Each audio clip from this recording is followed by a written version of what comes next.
essa é a aula 6. Agora vamos falar de tempo, estrutura analítica do projeto, o EAP, e cronograma, dando continuidade à tríade da gestão de projetos. Eu falei de custo, escopo e agora vamos falar do tempo em si.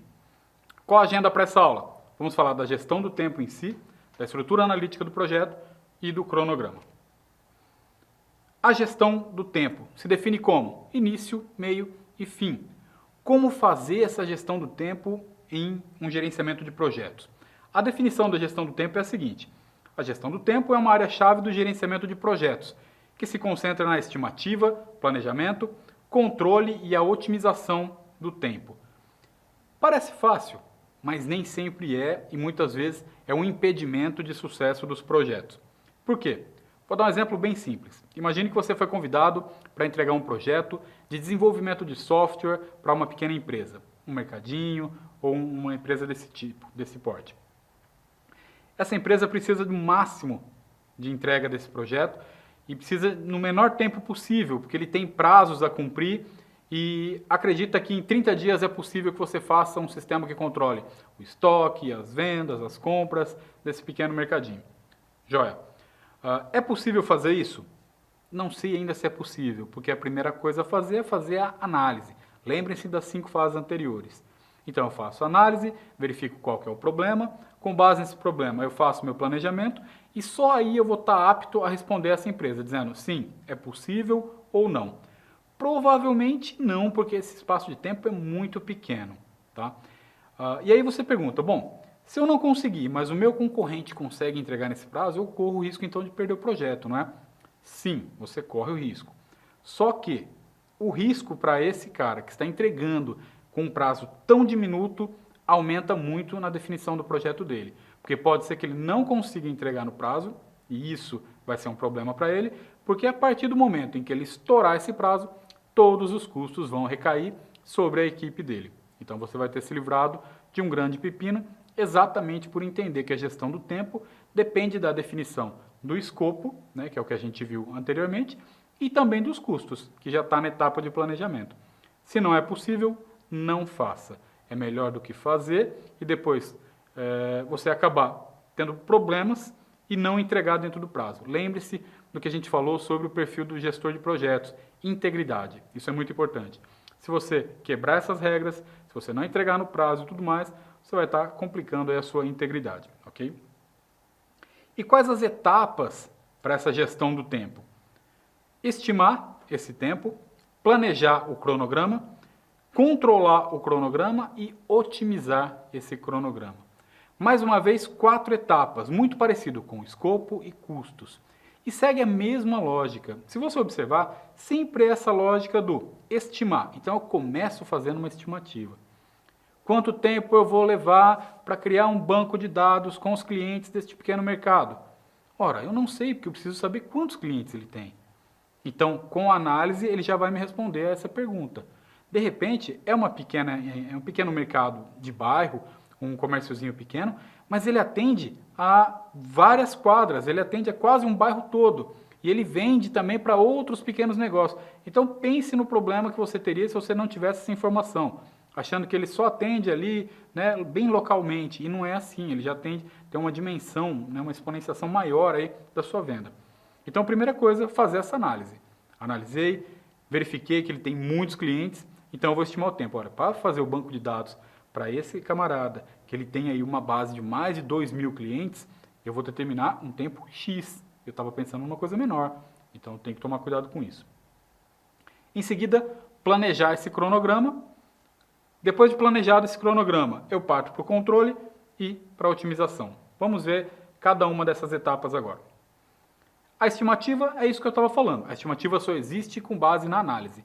Faço a análise e aí eu estimo o tempo que eu vou precisar para desenvolver a minha solução. O planejamento do cronograma, a definição dele aqui é a seguinte. Esse planejamento ele é desenvolvido, né, e detalhado, e onde é detalhado o projeto. Isso inclui uma sequência de atividades, alocação de recursos e tarefas. O cronograma é geralmente apresentado em forma de diagrama de rede, né, que mostra visualmente as atividades. Um pouquinho para frente aqui eu vou mostrar, né, como que é um cronograma, o que a gente espera de um cronograma. Logo depois vem o controle do cronograma. Ora, Afonso, mas se eu já tenho um cronograma, né? Esse cronograma já tem data de início e fim, né? Já tem todos os recursos e até o custo, né? Porque eu já tenho ali a mão de obra, o quanto custa cada uma dessas atividades. Para que fazer o controle? Exatamente para impedir que esse cronograma seja um risco para a entrega do seu projeto. Porque esse cronograma ele pode ter sido definido com tarefas subutilizadas, né? Ou seja, essas tarefas elas não foram dimensionadas corretamente e elas vão acabar levando mais tempo do que precisa, ou elas foram superdimensionadas. E aí com isso essas tarefas podem ser que passem do tempo que a gente tinha combinado. E com isso o custo recai todo sobre a equipe. Isso pode ser um problema sério. E depois a etapa de otimização, que é, a partir do momento que eu entendi como tudo isso está funcionando, né, é otimizar esse cronograma. Otimizar significa aprender com ele como ele funcionou, para que nos próximos projetos eu possa utilizar essa mesma lógica. Se eu já sei que uma base de dados eu levei 5 horas para montar, com esse determinado número de clientes, eu já sei que o próximo projeto provavelmente vai ser isso. Então eu me aproximo mais do tempo ideal do cronograma, evitando que as atividades fiquem sub ou superdimensionadas, né? Aí não causa prejuízo nem para o cliente, nem para a minha equipe. Então, um resumo do que é a gestão do tempo. A gestão do tempo é fundamental para que as atividades sejam concluídas dentro dos prazos estabelecidos. Evita atrasos, minimiza imprevistos e ajuda a cumprir compromissos assumidos com os envolvidos. Lembre-se sempre do lance da integridade. Mantenha a integridade, cumpra esses prazos, para que a gente possa sempre fechar um projeto de maneira exitosa, né, e satisfatória para ambas as partes. Estrutura analítica do projeto. Dando continuidade ao tempo, em seguida eu falo sobre a estrutura analítica do projeto. Qual que é a definição dessa estrutura analítica? Ela é nada mais, nada menos do que a ferramenta de gerenciamento. Ela é a representação hierárquica do que é a decomposição do meu escopo em outras atividades. Lembram-se que eu dei o exemplo da reforma da casa? Pois bem, eu tenho a reforma, essa reforma é composta por pintura, piso, parte elétrica, telhado e tudo mais. Então eu vou decompondo em tarefas e para cada uma dessas tarefas eu vou apresentando as atividades ali embaixo que compõem essas tarefas. Quais as etapas para se criar uma estrutura analítica do projeto? A primeira delas, identificar o escopo. Eu identifico e digo, olha, eu vou fazer isso aqui. Então eu vou construir um sistema para controle de tráfego aéreo, como foi o caso do nosso primeiro estudo de caso, joia, dos drones. Em seguida, eu decomponho esse escopo. Eu tinha dado um outro exemplo também da construção do sistema financeiro. O sistema financeiro é composto por contas a pagar, contas a receber e conciliação bancária. Então, eu divido isso, tenho o meu escopo e crio as 3 tarefas embaixo. Muito bem. Depois eu vou decompor esses pacotes. Decompor os pacotes é mostrar o que cada uma dessas atividades é composta, né? Como que eu vou executar isso daí. Organizo a hierarquia, né? Faço o que vai vir primeiro e depois, qual a ordem dessas atividades. Atribuo os códigos para não haver repetição, né? Identifico com código cada uma das atividades. Aí eu reviso e valido. Então é assim. Identificar o escopo. Já falamos sobre essa identificação, como ela funciona, de que forma que eu defino o escopo de um projeto. O que a gente não falou ainda é como decompor esse escopo. Eu pego esse escopo e mostro quais vão ser as atividades principais. Apenas isso. Quem define as atividades principais? Geralmente o cliente. Ele diz, olha, eu preciso dessa ou dessa atividade primeiro. Ele fez a definição, aí a gente coloca elas em sequência. E logo depois eu decomponho os pacotes. Para cada uma dessas atividades, eu crio subtarefas indicando o que elas vão ser feitas. Lembram-se do caso da reforma. Então tem lá, reformar a casa é o meu escopo. Pintar é uma atividade. Eu quebro isso em pacotes. O que eu vou pintar? O banheiro, a sala, o quarto, tudo mais. Então para cada uma dessas, pintar o banheiro, pintar o quarto, pintar isso, pintar aquilo, cada uma dessas é uma atividade. E cada atividade ela vai estar ligada a um recurso. Quem vai executar isso? Quanto tempo vai levar? Qual o custo que vai ter? Daqui a pouquinho a gente vai dar uma olhada num exemplo de EAP. Organizo a hierarquia, digo qual vai vir antes, né, qual é mais importante do que a outra. Então faço toda a hierarquia deste projeto. Mais uma vez vale a pena lembrar, essa hierarquia é dada pelo cliente. É ele quem vai falar, olha, essa atividade precisa vir antes das demais. Em alguns casos, existe a sugestão do gestor do projeto para que, olha, não, essa sequência não ficou muito boa. Como seria o caso, por exemplo, de pintura e depois mexer em rede elétrica, né? Refazer algumas tomadas, algumas coisas nessa reforma. Então o gestor teria que informar, olha, é melhor a gente primeiro fazer essa parte elétrica, porque eu vou ter que quebrar uma parede, ter que mexer isso, aquilo, depois entrar com a pintura. A menos que a pintura de um determinado cômodo seja de extrema importância. Ah, esse cliente vai receber a família, ele precisa ter a cozinha pintada antes de toda a reforma. Joia, então isso pode ser realocado, mas sempre, né, em comum acordo e comunicação plena entre o cliente e quem está propondo o projeto. Atribuir códigos. Quando eu crio a minha EAP, a estrutura analítica do projeto, é importante que eu coloque um código para cada atividade, para evitar que eu tenha atividades duplicadas. Imagine a parte de pintura. Eu tenho lá, pintar a sala, pintar banheiro, tal. Imaginemos que essa casa tenha 2 salas. Então, pintar a sala, opa, tem 2 atividades iguais. Por isso o código, para saber qual atividade representa aquele código, para não haver duplicidade. E aí, então, a revisão e validação. Vejo se está tudo ok, valido, está na hierarquia correta, está tudo certinho.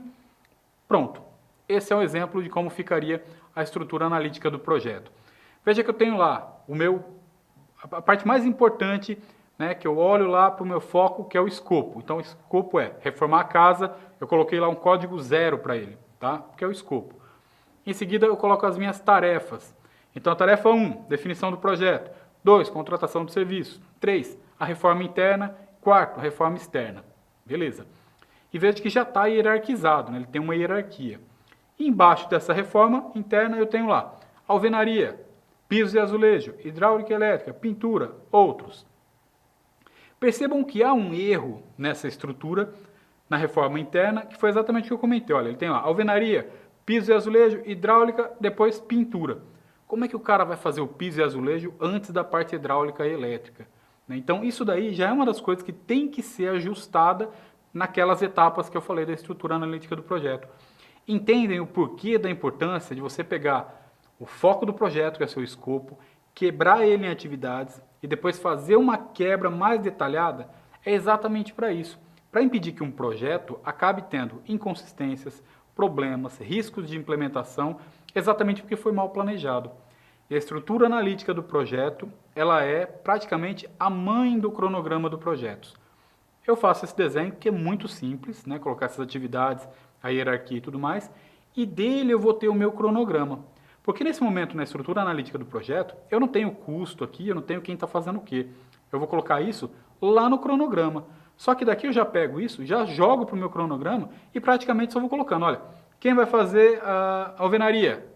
É tal profissional. Quanto custa a mão de obra desse profissional? É X por hora. Quantas horas eu vou gastar nisso? É tanto. Ele já faz a multiplicação, já tem o valor. Pronto, perfeito. Só falta colocar a data início e fim. É simples assim e ele já vai calculando todo o custo para mim. É assim que se funciona uma gestão de projetos profissional. É assim que você ganha seu cliente, mostrando para ele que aquele projeto ele tem começo, meio e fim, que é a gestão do tempo, ele tem uma estrutura e essa estrutura foi previamente combinada entre o cliente e quem está oferecendo esse projeto, ok? Essa é a estrutura analítica do projeto. O resumo, né, do EAP. A construção de EAP é um processo interativo que pode envolver várias revisões e ajustes à medida que mais detalhes são conhecidos e o escopo do projeto é refinado. Percebam a sutileza dessa palavra. Ele não é alterado, um escopo nunca é alterado. Eu nunca posso chegar e dizer, olha, vou fazer a reforma da casa, joia. Mas eu quero fazer a reforma da casa e a construção de um campinho de futebol, meu amigo. Um escopo é uma coisa, outro escopo é outro. São 2 projetos diferentes. Então, eu começo com esse que é a reforma, detalhe ele em atividades, coloco tudo bonitinho na EAP, transformo em cronograma. Joia. Depois eu começo o próximo, certo? Porque se eu misturar os dois, eu não concluo esse, não começo o outro, vou gastar dinheiro, vou ter estresse, isso não vai ficar legal. Muito bem. E o cronograma? A gente falou do EAP e inclusive eu falei que a EAP é a mãe do cronograma, né? É ela que vai dar origem ao meu cronograma físico. O que é o cronograma em si? O cronograma, segundo a definição, é uma representação visual ou uma lista de atividades do projeto organizada em ordem cronológica, né? Ela mostra a data de início e término de cada atividade, bem como dependências entre elas. Mostrando, né, ó, Para fazer essa, eu preciso concluir essa, e essa, e essa. Então ele vai colocando uma sequência, aquela hierarquia que a gente viu na EAP. Se a EAP estiver bem construída, o cronograma já vai herdar tudo isso. E como que eu construo um cronograma? Como que eu chego lá para o meu cliente e falo, olha, está aqui o cronograma das tarefas que a gente vai fazer. Primeiro é a AP, né? Depois, quando for montar ele, eu penso o seguinte, olha, primeiro, eu tenho que identificar as atividades. Segundo, sequenciar essas atividades. E terceiro, estimar recurso e duração, né? Ou seja, quem vai fazer esse serviço e quanto tempo vai levar, ok? Identificar as atividades. Essa identificação já veio lá da EAP. Na EAP eu já tenho toda a identificação, o que é cada uma delas. O máximo que eu posso colocar aqui é algum detalhamento muito específico. Por exemplo, eu tinha dado o exemplo da reforma da casa. Então vai pintar a sala. Essa é a atividade. Mas eu tenho que passar um detalhe maior. Vai pintar a sala com tinta tal, nessa tal cor, com uma textura assim, assado. Então vou passar instruções para que a equipe de desenvolvimento, no caso que vão ser os profissionais da pintura, para que eles saibam como executar aquela tarefa específica. Só isso. Mas a atividade já estava definida. Em seguida, sequenciar as atividades. É de suma importância esse sequenciamento. Por isso, a EAP, a gente já coloca os códigos e já deixa na hierarquia correta. Porque quando eu importar de lá para cá, no meu cronograma, quando eu apresentar isso para o cliente, ele já vai ver, olha, essa é a sequência de atividades de cima para baixo, tudo que a gente vai fazer. Ele vai ver e vai saber que tem uma sequência, para que ele não peça, olha, eu preciso que aquele quarto da criança esteja pronto e pintado antes da cozinha. Não, eu não posso. Por quê? Porque antes de pintar aquele quarto da criança, a gente tem uma parte de azulejo ou de fiação, alguma coisa, para fazer no corredor. Então eu preciso fazer aquilo, porque se eu pintar, depois eu vou perder o trabalho de pintura, entendeu? Ah, entendi. Então tem uma sequência. Exatamente. Essa é a sequência lógica do trabalho. Então por isso de sequenciar. E então estimar recurso e duração. O cronograma é basicamente isso. Quais são as atividades? Qual a sequência dessas atividades? E como que eu vou estimar recurso, né? Vai ser fulano, ciclano e beltrano que vão fazer essas atividades. Quanto tempo vai levar? Para pintar vai ser 2 dias, para mexer nessa fiação meio período, essa daqui mais 2 dias. Somo tudo, olha, para fazer essa etapa inicial, que é a pintura, vamos gastar 1 semana. Pronto, já está bem definido, já sei quem é e já sei quanto custa, certo? Inclusive o custo, porque dependendo, ainda mais esses cronogramas de obras e reformas e tudo mais, geralmente ele é pago semanalmente. Então é importante você ter essa estimativa semanal, para saber que no final de semana, quanto eu tenho que investir naquela obra. Né? Quanto eu tenho que pagar para os profissionais, material de obra e tudo mais, e quanto eu tenho que alocar para a próxima semana. Porque na semana seguinte, quando chegar na segunda-feira, os profissionais chegarem ao trabalho, eu já tenho que ter alocado recurso, material, o pessoal que vai trabalhar, o agendamento e tudo mais, certo? Vamos dar uma olhadinha então em alguns exemplos de cronograma. Aqui a gente tem um exemplo simples de cronograma, em que eu tenho, olha lá, as tarefas, né? Abaixo do quadro amarelo ali eu vou observando cada uma das tarefas. Joia. Só que ele tem as tarefas, tem o ano aí e os meses. Então eu tenho as tarefas e o tempo para isso, né? Mas eu não tenho nem recurso, nem os custos. Eu não sei quem vai fazer essas tarefas, né? E eu não sei quanto custa, né? Nesse caso, esse é um cronograma de implantação de sistema de gestão de segurança. Eu tenho todas as atividades, perfeito, mas eu não sei, né, quanto vai custar isso. Então, eu vou precisar de um cronograma complementar. E não é legal fazer esse tipo de coisa, você criar cronograma do cronograma do cronograma, né? Você vai criando coisas complementares, isso não é bacana. Tenho aqui um segundo exemplo. Esse é um pouquinho mais simples que o anterior, mas ele tem ali as tarefas. Então, eu tenho ali, ó, pesquisar, selecionar, comprar, instalar. Né? Poderia ser para um projeto aí de instalação de alguma coisa em casa. Quem é o responsável? Ótimo, então agora eu tenho recurso. No cronograma anterior eu não tinha recurso. Aqui eu tenho. Então, lá, o Marcos, Flávia, a Júlia. Não necessariamente precisa identificar por nome as pessoas. Pode ser, né, pelo cargo ou função que ele exerce no projeto também, tá? Para não ficar tão personalizado. Só que aqui mais um problema. Eu não tenho custo. Eu tenho a data de início e fim, perfeito. Tenho as tarefas e a duração delas. E vejo também que tem uma coluna que ele já está acompanhando o andamento. Quanto foi completado de cada uma delas. Isso é excelente. Só que eu ainda não tenho o custo. Então isso ainda não está legal. Pronto, temos aqui então um bom exemplo de um cronograma. Nesse exemplo eu tenho quais são as tarefas, Na primeira coluna eu tenho o risco de cada uma dessas tarefas, se há algum risco, se não há risco, né? Lembrando do que é um risco. Um risco é a possibilidade de que aquela tarefa não seja concluída, seja por problema de tempo ou custo, ok? Aí eu venho com a tarefa, qual o prazo de execução dessa tarefa, perfeito, né? Então eu tenho a data para entregar isso, qual o status dela, se está concluído, se está em andamento. Um pouquinho para frente eu tenho o responsável, olha aí. O responsável, quem que é? É o nosso recurso. Aqui ele não foi personalizado, eu não tenho o nome do recurso.